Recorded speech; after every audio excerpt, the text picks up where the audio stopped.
think that word creativity, a lot of people aren't talking about it when it comes to AI. I thought this is a slam dunk. I mean, I am bringing these people money. You're always looking for leverage. I don't know any 20, 22-year-olds who kind of looked at the next stage of their life like they were investing in an asset or in a business. What? What are your parents like? Teams are being pitched all these solutions every single day. It's tough out there. We try very hard to not be boring. You might not have another junior analyst at Blackstone, but no one's crying about that, let's all be honest. What we do want to retain is the human intelligence of the industries that we work with, and we want more of that. There's a lot of like hype culture around like startups and technology, and like see some of these like LinkedIn, Twitter posts. If you're not doing this, like what are you even doing? When friends come to me and they're like, should I start a startup, a VC-backed startup? And I'm like, well.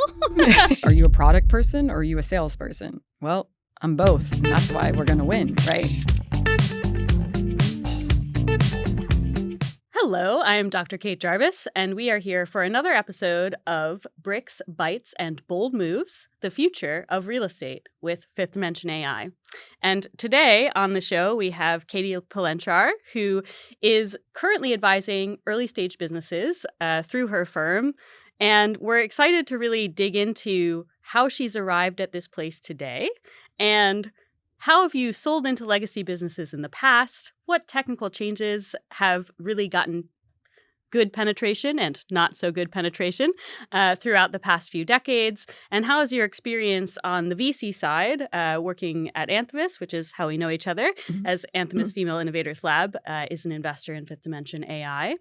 How that's shaped your view of where the market opportunities are for things like new Gen AI products on the block, and if you have any advice for us as we move forward. Oh, awesome. Thanks, Kate, so much for having me. And this is going to be fun. I don't think a lot of podcasts talk a lot about sales and different industries and the legacy innovation products that need to be brought to them. Wonderful. Do you mind if we start back at the beginning? Yeah. Origin story? Absolutely.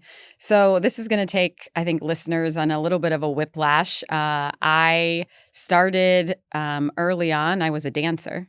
So I went to Performing Arts Conservatory, and really that was my entire life for a period of time, went on a scholarship, but was always very academic and just loved learning so many different things and kind of combined that into the world of the arts.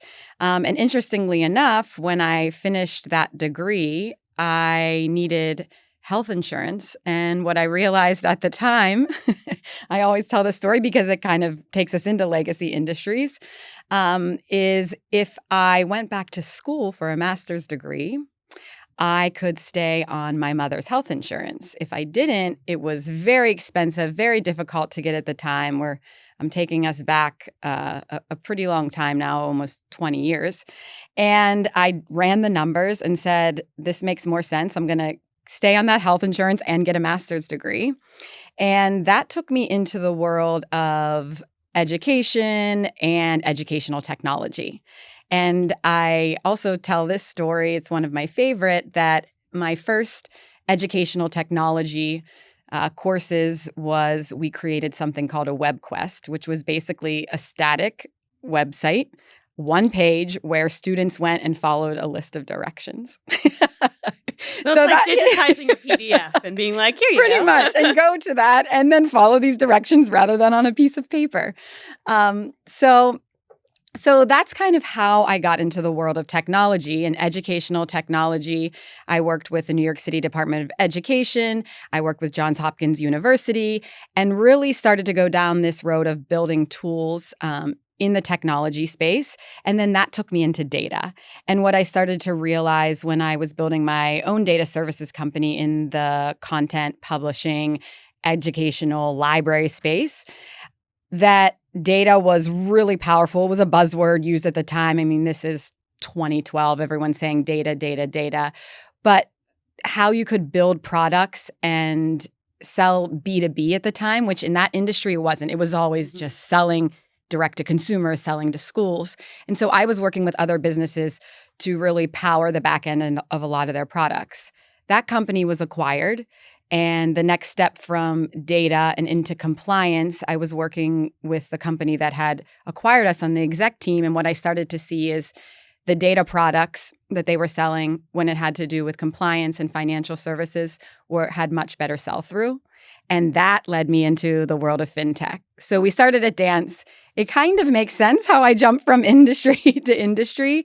And after I sold that company and worked for the acquiring company, I was working with my former COO at the time, who was working with a lot of retired professional athletes. Again, another whiplash for you all today. But what I saw was there was different ways to support people with their early stage investments, and how there was just such a big market for all different types of people to participate in investing in early stage, and where people needed to support in doing that. And that led me down the investing route and ended up leading the Female Innovators Lab Fund, early stage fund focused on female founders in fintech at the global fintech venture capital firm Anthemis.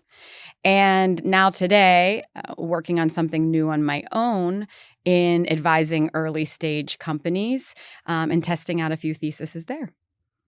I don't know. My head is spinning. I know. I want to keep listeners engaged so they know, wow, where is this going today? Because we covered a lot of industries and a lot of ground. Yeah, I mean, a few things stick out to me. The first is that you're way cooler than I am. So you've probably done a lot exhausted. more. I'm exhausted. Yeah. Aren't we all, Katie? Aren't we all? And then also that you're always looking for leverage. I don't know any 20, 22-year-olds who kind of looked at the next stage of their life like they were investing in an asset or in a business where you sat down and you did due diligence on your next move. Always running these numbers of, Like, what? Yeah. What are your parents like? Oh, thank you. That's so sweet. I appreciate it very much. Yeah, I think that's amazing. And so it does make for a great story to thread that through. And you're always looking at, I think, identifying the next thing that would create new momentum in your life and in perhaps an unexplored industry or area of business. Yes, totally. I mean, I think I'm interested in looking at what are the disruption of disrupted industries right now, like taking it another level. I think I just find it fascinating, and also looking at different industries and where they combine with technology. And I think that has just really been what the curiosity of my career has been. What do you think are some of the best things and some of the worst things about trying to sell B2B educational technology, which is also part of my history? Yes. So I always remember this story, and I carry it with me every time I'm selling something myself or working with a company that's selling into these industries. Is I was selling into a company in the content publishing space. And if they used our back-end technology at the time, our data, there was a buyer who was ready to, and money and inflation. This was a big sell at the time, right? We're like, this is 12 years ago. They were willing to spend $75,000 with this content publisher. They were ready to sign, but they had to use this data product that we were selling because for them that was really important. So they wanted it married with the data and the content that they were selling. And I thought, this is a slam dunk. I mean, I am bringing these people money. I am walking in the door, and the margin on our product, I think it was a couple $1,000s at the time. And so, you're going to make, let's say, $65,000. I don't remember the exact numbers. And they didn't purchase.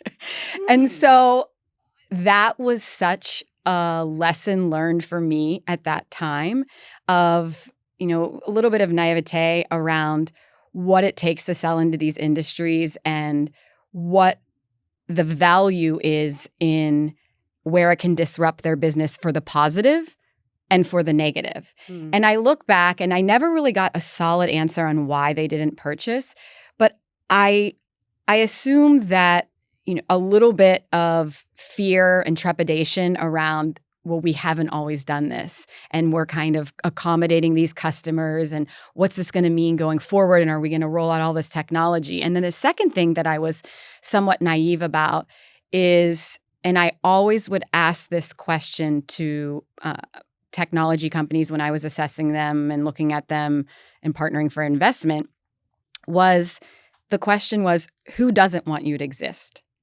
or who is threatened by your existence in the business marketplace. And so that was another obstacle where some of the work that humans were doing at the time, this data could replace or cause kind of disruption in their everyday working operations and manner and what they needed to get done. And so really understanding how to make people comfortable when that wasn't necessarily the case and how it could empower them and leading with that message. For me, I was going in at the time where save you money and efficiency. And there's a human level around that of getting the stakeholders around the table. So huge lessons learned there. And I just really always carry that with me in every sales conversation and technology conversation in new adoptions. That's a great lesson, or should I say 2 lessons? Yes. So the first thing that I'm hearing is, and I think all young people are a bit guilty of this. I'm sorry if you're under 30 watching this right now, but you're hey, the numbers work. Yes. It's an obvious sale. Yes. Did it. Yes. As if yes. there's nothing else involved than being right. Yes. Which is also something I tell not only sales teams, but when friends come to me and they're should I start a startup, a VC-backed startup? And I'm well, how much do you care about being right? And how much do you care about investing in the right messaging, the right emotional narrative, getting to deeply understand your customer base, your investors, et cetera, which is a totally different type of work than most people have ever done before that moment in time. Yes. And I was personally, still am, a little bit shocked by that of, well, if I, do the right product for the right market, for the right people, then you just have a unicorn business, right? Yeah, absolutely. And I mean, sometimes that naivete gets you through tough times, but in the long run, you've really got to be realistic and understand each client is different and pivoting and, this didn't resonate. And, they interpreted the way we use this technology in a different way than this client. That's what makes it fun, but that's what makes it difficult as well. Yeah. And I really want to pick your brain about talking about technology that empowers rather than replaces. Yes. Of course, that's a big part of Fifth Dimension AI's thesis is, sure, you might not have another junior analyst at Blackstone, but no one's crying about that. Let's all be honest. Mm-hmm. What we do want to retain is the intelligence, the human intelligence of the industries that we work with. And we want more of that. Yes. Not less of that. And one of the ways I always think about it is we have these huge global crises of we're facing climate change issues that are running up on our lifetimes, let alone our kids. We're facing other issues of affordable housing worldwide. We need more people working, not less. And we've got an aging population who we need to take care of somehow. Yes. What are we going to do to make that math work? Again, I've got a simple brain. I'm the equation tells me we need more brain power, not less. And that's where I see the role of AI is, yes, we all need to be using it so we can all, 100x our power to solve those problems. But it is an extremely emotional journey. Again, it's back to it's not an intellectual argument, though. It's an emotional one. And who do you speak to and how do you speak to them about that? Yes, absolutely. And before you were even saying times 100, the word that just kept popping up was exponential and the opportunity for that sentiment in the business place of exponential opportunity, exponential revenue, exponential productivity. I think the other thing too that stands out with what you said is I get excited because, how many times have we been doing something in our life through business, art, parenting, and you're just oh, this is just not a good use of my time. And I wish I was doing this right now. I wish I, wasn't going through this entire list for my kids' school subjects, whatever it may be. I wish I was spending time with them. And so, as you mentioned, also kind of the clock running out on some of these big issues. And whether you are in whatever industry, I should be focused on these bigger issues, right? There's just, it excites people or it's a better return of time and capital. And so for me, I think that's what I get most excited about AI. Someone said to me the other day, and I don't know if this was a compliment or not, but they said your energy sometimes is you're so excited you're running out of time. And so there's a lot to learn from that as well. But I think, I think there's a lesson in there with AI and just some really amazing applications that are happening in the industry to be able to empower people and get them working on problems that excite them, which only, again, is exponential for kind of growth and opportunity. It's exciting. It's overwhelming. Yes, always. Yeah, just Always. when you think you've seen something that, oh, okay, I'm going to use this. For me as a consumer of AI and a user, and then I'm like, oh, wow, now there's this over here, and paying attention to all of that. Yeah, I am a big nerd, obviously, in several different ways. We probably won't go over all of them today because we just don't have time. But obviously, I love reading about new businesses, right? Who just got funded. I'm sure you're Same. following the markets, Same. right? Love it. Tell me you're on Reddit looking at Y Combinator, like what the next big businesses Yes. they think are going to be, which is quite different than it was 10, 20 years ago. But one of the things that I was joking about with my business partner, Johnny Morris, is early days of Ellie, we obviously made these sort of spin-off internal products to do whatever we personally really wanted them to do. Mm-hmm. And his primary pain point was that he was getting newsletters from his daughter's school. He didn't know what to dress her in when, where to show up, who was on duty that day.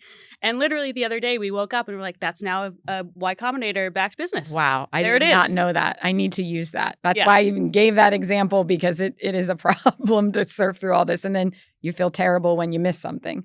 So very cool. Yeah. Very cool. So the possibilities, I think, are endless, as you say, across I think I like to indulge perhaps in systems thinking, right? It's not just about how is an AI agent going to change your life at work. There's tons of shit I like to not do. Yes. And then I get to spend my time over here doing the things that matter, like taking my son to the park rather than thinking about, oh no, it's Halloween and I didn't buy him a costume, which makes me Absolutely. feel like a terrible person. Absolutely. Yes. And then you're thinking about it when you do go to work the next day. Yes. Which is not efficient. Yeah. Yes, Important. exactly. There's a real revenue cost, an opportunity cost there. Yes, definitely.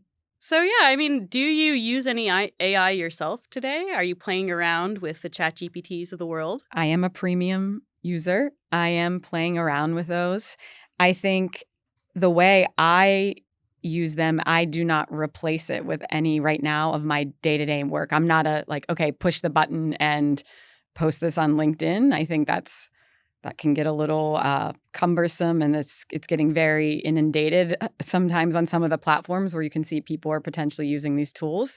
But I'm using it to really kind of jumpstart ideas, initiate different kind of sparks of thought, and then also just look at different efficiencies where I may have data, I may have searches. So, I mean, I'm not necessarily building tools like you are in this space, but I am watching what's coming out and how I can leverage it for productivity. For me personally, I've always liked to write, but I've felt just the white blank space always. Once I could get over that hurdle of the outline or just some different things to kind of jumpstart me, I was off to the races. So for me, this type of tool, I'm really excited about it. Us too. I mean, now I know why you invested in us, because the blank page problem is our original problem. Exactly. Thesis. And you were like, yes. How many times do you go to start something and you're just like, oh, but then if someone sends you 4 bullet points and react, I mean, it sounds so simple, but it really just does take mental load and sparks that creativity. And I think that word creativity, a lot of people aren't talking about it when it comes to AI, right? They think it's very automated and robotic, and these are tools for finance. And yes, but there's just so much creativity that can come out of this. Yeah, I completely agree. And I think one of the many things we're conflating there is what's AI? Is it predictive AI, machine learning based technology? Is it generative AI?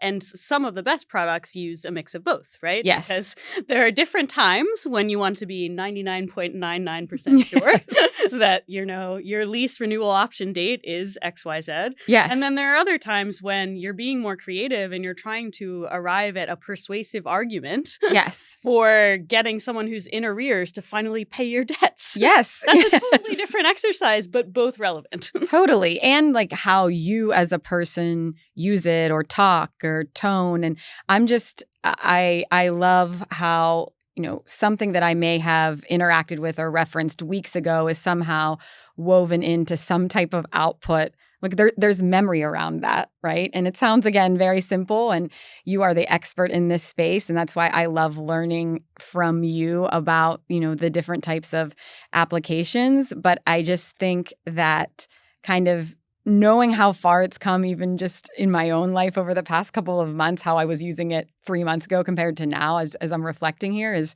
so different. So what's the next 3 months going to look like? Right. So when you're buying a product too, that's really interesting. You're not just buying a static or concrete, piece of furniture that's going to evolve and shape. You're buying a piece of technology that is really, really going to change and adapt to your business needs. Yeah, and to bring that back to a prior point, what I really like about that is it's much more similar to employing someone, right? Yeah, Where like that's a great point. thing you start with, not the thing that you mold That's over so time. good. I love that. So yeah, I think we like to provide relatively low cost team members who learn over time and who go from being like an intern to like a domain expert. Yes. Over time, which I think is a great concept. And it speaks to how we want people to interact with AI. One of my fun AI facts that I like to trot out, courtesy of one of our engineers, and I've seen this play out in practice with our clients, is that if you're nice to your AI, it responds better. Like more accurately. I learned that from you. Context. It never even crossed my mind. So I don't know what that says about me, but sorry. So yes, I did learn that from you. I'm so glad. See, I'm providing value to the world. And then you zoom ahead and you're like, okay, if we do truly reach some generalized artificial intelligence, like at least I'm not going to be the first person who's going to have my robot turn against me. So like I'm building up goodwill, which I think is like a good long-term investment. But even today, when I'm like, hey, Ellie, could you please add another 30 rows to this table and change this column header for this column header? I get at the end, not only the request fulfilled, but like, can I help you with something else today, Kate? Oh, wow. Here's some ideas. And I'm like, oh, I didn't think about asking for more, but yes. I didn't think of that either. Okay, yes, I like this. Yeah, so it's a fun world. I mean, what do you think about, from any perspective you really want to speak to, whether it's educational, technology, VC side, what do you think is going to happen in the next 10 years or so as we embed, there's a platform shift, right? It's like the new cloud. Yeah. We embed Gen AI native products across our lives. Yeah. So, I mean, I think the big thing, and whether this is right or not, I kind of look at the whole, I mentioned data, the whole data movement and all of the kind of opportunities and concerns people brought up, right? At the time, it was privacy and regulatory in some ways. But, everyone was talking about that. If you said the word data in like 2011, 2012, people sometimes thought, well, what are you going to do with my data? Well, it wasn't necessarily your data. It's data about this topic, et cetera. So people felt very personal about it. And I think that has shifted, right? It's part of our everyday life now, right? How the data is used, data. And now I kind of look at like AI in that way. I think as we look at, I think the difference now, and again, I'm coming from a commercialization perspective, investment, having sold into banks, financial institutions, and insurance companies as it relates to kind of asset products. The compliance and regulatory piece of this is what's we need to continue to look at. And again, I bring that up not as a user, but as someone who, a seller, right? Commercialization and the companies that can, sell and create systems that can answer some of those questions or help with some of those hurdles when adopting that technology. Not that they're necessarily compliance solutions, but how it will interact with compliance or any regulatory frameworks within their business. That's like a really big piece of this, not just, the AI is so cool, right? Yeah, I mean, it sounds like you used to lead a fund that had a lot of banks as LPs. That's correct. Which does inform one's view of the world, but yes. Very relevant for our business and for our customer base because, we're getting ISO compliance certification by the end of the month, and then we're going to crack SOC 2, which is 75% the same. But what I always find so fascinating about that is there's the sort of ethical and product development philosophy side of security, which either you invest in or you don't. Mm-hmm. It's a commercial choice based on what markets you want to go after, et cetera. We've always been an enterprise-first business. We've always wanted to work with multinational asset managers, and so that's been part of our DNA. Johnny and I come from regulated businesses. Absolutely. So we're very experienced in what that looks like. But then there's the actual... I'm loath to call it this, but it is tick box exercise of getting certified. Yes. And you're sort of like, But this is just extra time and money and, okay, like my team has now clicked through some stuff, some videos on the internet I that they know. can just do this with and then answer questions about. And now somehow we're a totally different Yeah. investable At a cost. opportunity, Yes. right? It's like going organic. Like there is a correlation Yes. between what that means and the actual process, but it's not a causation, in my opinion. Yeah. No, I definitely think you're right. And I think, maybe some businesses will pop up in that space to make it easier, cheaper, quicker. I think that's also, you point out a great point, because I think over the past, let's say 10 years, 5 years, the kind of shtick on LinkedIn was it's never been, cheaper, faster, better to start a software business, right? So now does that still prove true, right? You pointed out kind of all these compliance and regulatory and the opportunity cost around that as you're focused on that. And so what type of capital needs will companies have? I think that's just going to be something really interesting, where before, you could spin up some of these technologies in a garage and it was always like, we'll worry about it later, right? Like even like SOC 2, it was like, Series A, right? When we get there, right? And so I think that's shifting. And I don't necessarily have an opinion if that's good or bad. I think it's more interesting to see how it's going to play out. But I will say that there's also the other opportunity for software companies in general to basically build those frameworks from the beginning and get it right, because often it needs to shift and change. And so if there's an opportunity to kind of set it in the beginning, I think there's opportunity there. Yeah, I agree with that. And I don't want to go too far down a rabbit hole on cybersec, because the number of Gen AI native cybersec businesses right now, I'm just like, I don't know. There are like 1,000 that claim to do the same thing that you do. It's so true. And then I'm talking to potential customers and they feel the same way about us. Yeah. And I'm just trying to sift through the noise to find some sort of signal. Yeah. But I was thinking about what you said earlier about maybe being a little early to market in the sort of data platform play within the particular sort of place that you were selling into. How do you reflect on that now? Because some days I'm like, great, we're able to penetrate this market, be one of the first movers, one of our biggest assets. And other days I'm just like, oh no, like I need really big war chests to survive the next 10 years. I know, and it changes by the hour, just like you're feeling depending on who you're talking to. So I guess, the other thing is, I had a patent that I worked on with a team of people in 2012 that was around machine learning and textual complexity. And I look at that now and like, people are like, what are you talking about? Like, why does it matter the difficulty of text as you're building different data products? And we were analyzing content.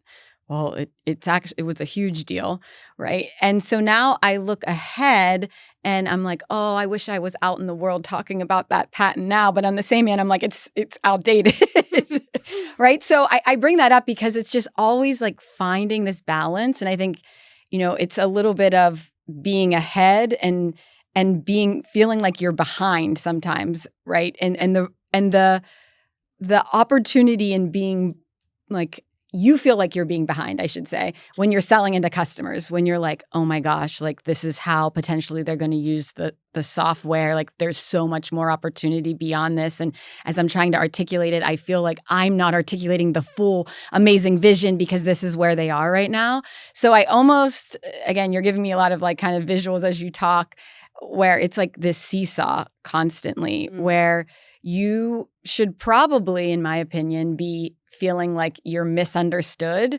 And that also sometimes when you're selling of like, there's so much more potential here. And that's a very crazy place to live. But I think there's really like, that's kind of where the balance comes from. Yes, I live for that sort of mania, or I would not be here right now. Right. And then it's exciting when you talk to someone who is also just even, thinking beyond what maybe even you saw as an opportunity. Those clients are like, those are gems as well, right? Oh, wow, I didn't see you using it like this. That's pretty cool, right? I mean, the bad analogy, but like here we are with like Instagram. I'm sure that's not where they necessarily saw this whole business going. Yeah. I mean, we didn't invest initially in any image generation technology Okay. at Dimension because why, right? Like, Yeah. we expect most of our customers' workflows to be in spreadsheets, to be in generating PowerPoint decks or in PDFs. But actually, first of all, the existing kinds of ways, the existing technologies for generating images are really one shot and done. It's like if you try to use Gen AI to create your own website now and it gets it like 60% interesting, it's really hard to get it to 100% in an iterative fashion. It just keeps spitting out new things that are bad in different ways and good in different ways. And like, how do you ever use that, right? To get to an end product. And things like DALL-E like have a similar user experience. And so what we found is because we're working in email, people love that they can take an image that they've generated for a future development in Brooklyn and they'll be like, make it night. Oh, very interesting. It's night now, but I no longer like the color of that beam. Like, change the color of the beam. I didn't know you were doing this. Yeah. So, hidden gem. Yes. But we realized that if you are aiming for more of like an end-to-end workflow solution rather than a point solution, like a lot of kind of past B2B SaaS that's been sold into real estate businesses, that we were always going to be running across these interesting use cases for our customers. I was like, oh, I mean, of course. Yeah. But I never would have thought of that personally. Yes. No, that's so interesting. I think also, like, as you think of customers' use cases, I wonder, and now I'm like, I feel like I'm interviewing you, but like, was there something even beyond that you think that customers are going to use this for that hasn't even been built yet? Gosh, so many things. Not to flip it on you, but I love learning from you and kind of seeing where the industry's going. Yeah. So one thing that Johnny and I talk about a lot is any data in, any data out, which sounds very unsexy, but I feel like I'm playing to the right audience here when I say that. So this could be, look, you are a surveyor going to a site. You're talking to Ellie via WhatsApp voice, which is a feature we have in beta. You're telling her what you need to check on because you know this survey is going to be audited by Santander and they're going to check on a particular set of things in a template we have running for you in the background. And then you finish that voice note, you take a picture of a gas meter, you take some photos of various areas of the house you might be concerned about, etc. And Ellie knows the timelines for you to generate the survey, who to send it to for that audit, all that stuff that just happens in the background. Yeah. So it's that true sort of view of 7 out of 10 tasks will already be done for you in an okay state. And you don't really have to be involved. Yes. And this suits, so every selfish founder builds the technology they would want to have. Yeah. And while I was not a dancer, my shtick was being into competitive cycling. And my initial thing to Johnny was like, yeah, cool. I went to Stanford. I did text to speech, speech to text. It's like interesting and difficult stuff that's gotten a lot easier now. But what I really want out of my life is to be able to do work from my bicycle. Yeah. So I want Ellie to be that version of anyone who can do anything anywhere. And then I think the output end of that, so any data in, any data out, is about everyone consumes information in different ways. So you mentioned this earlier. There's a lot of interesting disruptive tech in sales right now that is Gen AI based. But if you can think about like the one person on your team who is absolutely brilliant, but unless you package a request to them in exactly the right routinized way. It has this opener. You say this thing right before signing off. They're never going to do it the right way. And like your AI will know that. It'll know that about you. It'll know that about your business thesis. And that I'm super excited by because like, I don't know. I get bored really easily. It's a me problem. It's not a world problem. And like, I could imagine a future in which I want all information delivered to me in cat memes. And I'm like, unless it's funny, I'm like not going to read it. So like, I think kids are already adapting that way of like, this is how I want to consume content, right? Comics, etc. So yeah, I think that's really interesting. Meme content. Meme content. And like, you know, it's the evolution of the executive summary in my mind. Yeah. And everyone needs something different out of that same 1600 PDF, right? Yes. So I think that is, it's allowing us to think differently about the information we have access to and recall the right things at the right moment for the right outcome. And that just makes me feel like we're going to live in this world where everyone's like really informed and interesting and interested in anything. Yes. I think too what you said of like who would have thought that you would be selling, and I'm using quotes here, in a way where you're talking about like the end vision is you cycling, right? So it's also a kind of different solution selling type of way of talking about what someone, it was always imagine a world where, but like you really are weaving in the opportunity for the person in their life to kind of function and live completely different, right? Absolutely. Yeah. So I think that's really cool. And you spent a long time specifically invested in women-founded businesses. It's hard to say it for some reason. Female founders Female in fintech. founders in fintech. I do love some alliteration. Yeah. That's like a little bit much for me, I think. And I think about this all the time, of course, depending on who I'm selling to and in what way I'm selling. But I would love to do my job, sorry, not sorry, 3 days a week, right? And have the same sort of impact on my business and spend the other 2 days with my family, riding bikes, whatever it is.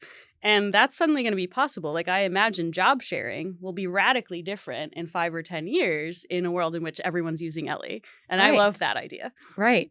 I mean, I think it's completely realistic as we just look at, I remember reading The Jungle by Upton St. Clair and all of the conditions and the factories, and not to go on a boring literature rant here, but right now, but I remember not really even knowing as a student that that's how like work was, right? Oh, you didn't get a day off, or you only got Sunday off. And then we evolved beyond that.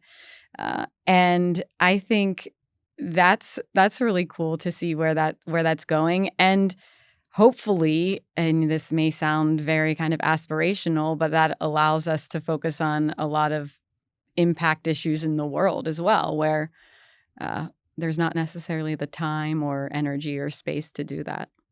Or financial prerogative. Yes. I feel like I heard you didn't say it. I was going to go there, but I'm like, I don't want this to be all about money. But yes. Yeah. I mean, it has to be a part of it always, I think. So, I mean, what do you want to do next? What are you most interested in the next phase of your amazing career? So I'm really interested in, businesses that can solve some of these big problems. And I know that sounds very VC. I'm looking for big businesses, but I'm really interested in how those businesses are capitalized longer term beyond just traditional venture capital, right? So I think, if you're in this space, there's been a lot of kind of shift in the VC world of how much money I mentioned to build a business. And is like VC the only way to build a big business? Maybe. I'm really interested in that and kind of different kind of capital structures.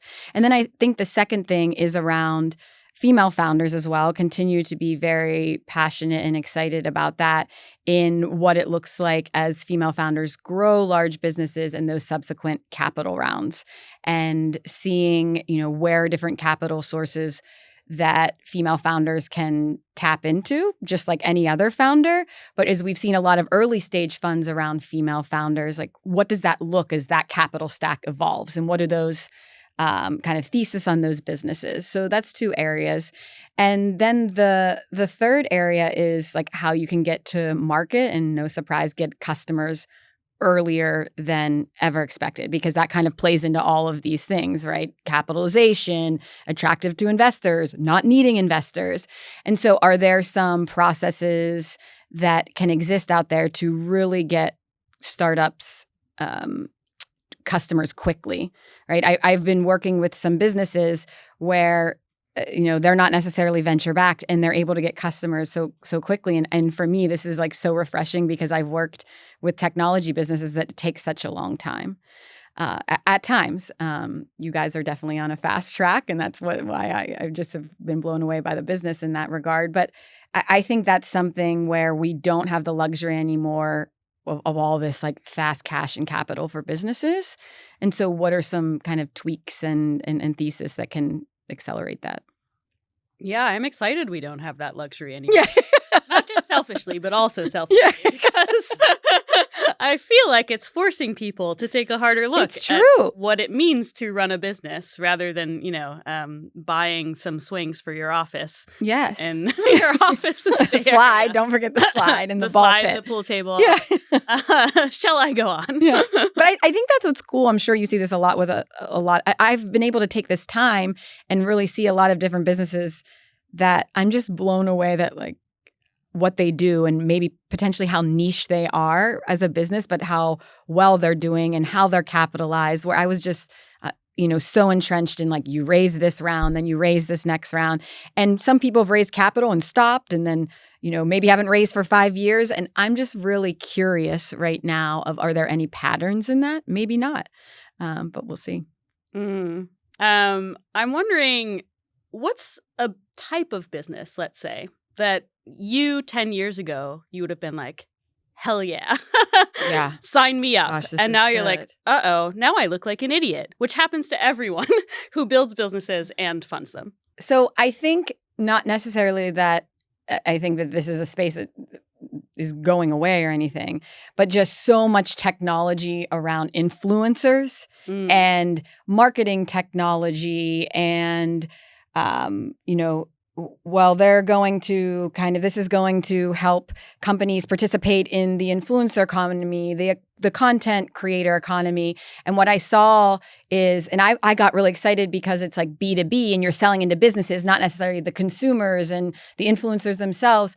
And I think there's definitely a huge market that's not going away, but just the amount of tools around that space that are being sold into businesses, I continue to be interested in how do you cut through that? And in just some of the businesses that I continue to work with that are doing well, that's where their challenge isn't just, creating the product and, the typical of product market fit, but they cracking into these businesses are being pitched, marketing teams are being pitched all these solutions every single day. And I also feel for them of how do you cut down the noise of knowing we have to be using something, right? So I don't know, maybe AI comes into play there, but it's not necessarily a space that I think is dead, but it's just that customer acquisition there when it's so crowded. It's tough out there. I mean, we try very hard to not be boring. That's our shtick. Yeah. Because I feel, again, most people, they have things they love about their jobs and things they hate. Yeah. And if you can remove some of the things that they hate and you can deliver the same information to them in a more playful experience, right? It's like you can become an influencer within your own company. Yes. Be the hero.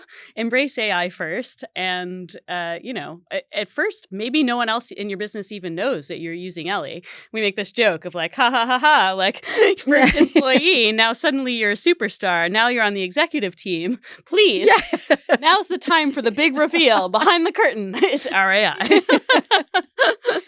But yeah, it's an interesting journey. And I guess when you think about mistakes that you've made, what's top of mind for you of that one still hurts?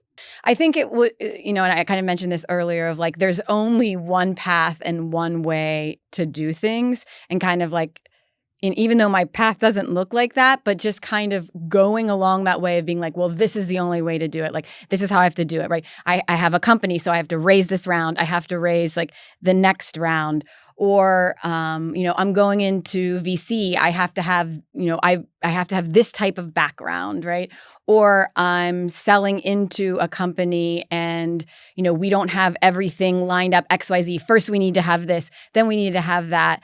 And so I think it's more of around the regret around my thinking and having less rigidity as I progress as a human and a business person. And just kind of feeling more freedom around that of there's not this one way to do things. And it sounds very silly, but there's a lot of hype culture around startups and technology and you see some of these like LinkedIn, Twitter posts. If you're not doing this, like, what are you even doing? Are you up at 4 a.m.? Right. Your cold plunge? Right. And then it's like, oh, and I mean, it's just like human nature to be like, I should be doing it this certain way. And I look back and I'm like, I've never done this in my career, and I'm getting to speak with phenomenal, smart people like you. So like, let's quit beating ourselves up and realizing. So I think it's like wasted time on that. Yeah. So, and the languages, Kate, and the languages.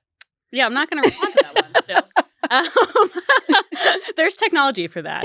Duolingo is doing great. Have you followed them on the internet? So now there's a very not boring There's a very strategy. not boring and based in Pittsburgh, Pennsylvania, right? So shout out. Yeah. So that, right, not following necessarily. I know they have offices everywhere now, but big hub there. Yeah, totally. Yeah. I mean, I really relate to when you're running a business, you don't have a lot of time to sit and reflect. It's not the luxury that you normally think about when you're a CEO, founder of a VC-backed startup. And therefore, my day-to-day, it can feel like I'm literally on an assembly line to my next raise. And it's like, here, the investors and the customers, and they're like putting pieces of me together. And they're like, all right, you're ready. Go forth. Yes. Move the conveyor belt on to the next one. And what about this? And what about this? Yes. Yeah. And I'm like, no, I don't care about that metric. Why? And then I have to spend, 3 months being like, because, compute power is in a race to become as cheap as humanly possible. I'm not worried about buying more data centers. Like, that's not going to be our problem. Yes. But somehow that then occupies like a huge amount of my founder bandwidth. Rather than, I don't know, I want to sell to the next 30 Blackstones today. Which to me seems a little more important. Yes, definitely. I mean, like I mentioned, like how can we get these customers and like that just being the maniacal focus. I bet you too in your seat it's really interesting and you just constantly have to be adjusting with who you're talking to because there's like an educational piece that you have to give certain people and you're constantly looking at like meeting them of where their level of this technology or application in their own life of understanding they are. And so I think that's also like that weighs heavy on a founder when you're constantly doing that mental exercise and gymnastics, right? I always joke, I'm like, my next company, I would say, was going to be a door company, right? This is a door. Everyone needs a door. We know what a door does, right? It's not going to go away, right? And so it's just like very straightforward. It's not controversial. Oh, this door, right? I think with AI, I think you're making me think of some really interesting points as far as it relates to the founder's journey and like how much goes into that and the context switching on that, right? At 9 a.m., oh, tell us about AI, Kate. We've never used any of it in our business to, 10 a.m. meeting with top engineers and, right? I think there's something really interesting about that, of what that does in the founder journey, right? And who's good at that? You're very good at that. That's kind. Thank you. I often feel like I have steam coming out of my ears. The number of worlds I have to hold in my brain. Where it's like, would you like to hear about our, award-winning document retrieval model, Katie? Exactly. I could go on about that, but that's not what I spend most of my time doing anymore. Yes, and the product side and the technical side and the customer side. And I think that's also, as we look at technology companies, it used to be like, are you a product person or are you a salesperson? Well, I'm both, and that's why we're going to win, right? So yeah, quite. Well, before we head out, is there anything else that you just want to leave people with as a takeaway? Katie's reflections. Yeah, Katie's reflections, I think, from selling in legacy industries, right? I mentioned, so I've sold into libraries, very interesting legacy industry. I've sold into schools. I've sold into financial institutions, community banks, large banks, insurance companies. And I think where there's what I've seen and what I've learned is you used to think of like innovation and adoption of something of like 0 to 100. Either we're doing this or we're not. And I think there's so many different ways for a lot of these companies to interact with technology, test things, do pilots, paid pilots. I want to be very clear about that. But on a wavelength. But I just think that we can shift away from there's a million different ways commercially, financially, resource-wise to participate in the new AI world, in the technology world. And I have seen the companies that do it in all different types of ways. So there's not a one-size-fits-all if this bank is doing it this way and you're only going to work on this for 6 months and then revisit while they're doing a 6-year commitment, right? I think there's just so many different ways. And my encouragement for businesses that I even advise now that are early stage, that are looking at integrating some of these technologies, is making a decision of how you want to interact with technology, but not making a decision. I mean, that's not a choice anymore. So it's going to be interesting to see how everything plays out. And I hope you'll have me back in a year from now, and then we can say also where I was right and where I was wrong. I look forward to that. Being wrong is more fun. I'm sure I'll have more regrets by then too. So you'll just keep it in the back of your mind and be like, oh, this is a good one. Yeah. I love that as a filter for the way I move about the world, where I'm like, oh, yeah. Before I was a CEO, I would never be like, that'll make a good story. Like, I wasn't the funny kid. Yeah. Even these school. stories now I tell, I wasn't like, oh, remember this time. Like, yeah, exactly. Yeah, it's wild. Write them down. Write them down. That's good advice. There you go. So write things down. Even in a world that's dominated by technology, I have a notebook with me, and I'll do that after the show. Thank you so much for coming on. Thank you, Kate, so much for having me. And this was so fun. It's been a pleasure. Cheers. Awesome. Thanks.